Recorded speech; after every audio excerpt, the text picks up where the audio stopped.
100 கோடி திருட்டு நில வழக்கில் பழனிக்கு படத்துக்கு சொந்தமான நிலத்தை 2 கோடிக்கு பத்திரப்பதிவு செய்திருக்கிற நம்முடைய அந்த ஆட்களுக்கு உதவி புரிந்திருக்கிற தமிழ்நாடு அரசை கண்டித்து சிபிசிஐடி வழக்கு இது விசாரணை வேண்டாம், சிபிஐ விசாரணை வேண்டும் என்று கேட்டு ஆர்ப்பாட்டம் நடந்திருக்கிறது.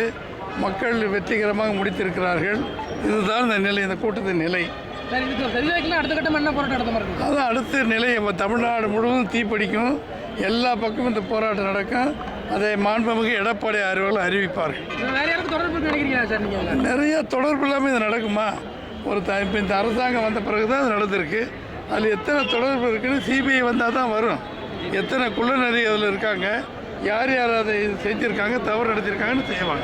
முதலமைச்சர் எதுக்குமே எதுவுமே பேசுறது இல்லையா சார்? அவர்கிட்ட கேளுங்க. என்கிட்ட கேட்டிங்கன்னா இந்த பதில் இதுக்கு தான். அவர்கிட்ட போய் கேளுங்க, வண்டியை நிறுத்தி இப்படி கேளுங்க, ஏங்க பேச மாட்டீங்கன்னு. அவர் எதாவது பேச சொல்கிறார். வேறு என்ன, அவ்வளோதானே, போகலாம் போங்க.